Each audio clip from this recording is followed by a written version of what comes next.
नमस्कार प्रेक्षकांनो, स्टार प्रवाहावरील ठरलं तर मग या मालिकेच्या आगामी भागात आपण पाहणार आहोत की सायली ही अर्जुनला बोलते, आपण प्रतिमात्याच्या स्मृती परत येण्याचा प्रयत्न करत होतो, परंतु त्यावेळेस मला गरगरल्यासारखं का होत होतं. मला असे वाटतं की माझा आणि या सर्व घटनेशी काहीतरी संबंध आहे, असा ती विचार करू लागते. त्यानंतर आपण पाहतो सायली आणि अर्जुनचा वाढदिवस असतो आणि ते दोघेही घरामध्ये प्रवेश करतात. तेव्हा घरातील सर्वजण हे त्यांना एक मोठं सरप्राईज देतात आणि त्यांनी घरामध्ये प्रवेश केल्यानंतर त्यांच्या अंगावर सर्व फुले उजळतात आणि आपण पाहतो सायली ही अर्जुनचा वाढदिवस उत्साहामध्ये साजरा करत असतात. आणि त्यावेळेस सायली ही अर्जुनचे औक्षण करू लागते. तेव्हा तिला पुन्हा लहानपणीच्या आठवणी आठवू लागतात आणि तिला खूप त्रास होऊ लागतो. तर इकडे आपण पाहतो प्रिया ही आपल्या कारमधून जात असते आणि ती महपतच्या घराजवळ जाऊन पोहोचते. तर तिला त्या ठिकाणी साक्षी दिसते आणि साक्षीला पाहिल्यानंतर तिला मात्र खूप मोठा धक्का बसतो.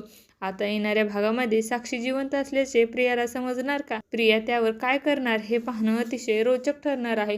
तुम्हाला जर आपला व्हिडिओ आवडला असेल तर चॅनलला लाईक, शेअर आणि सबस्क्राईब करायला विसरू नका. धन्यवाद.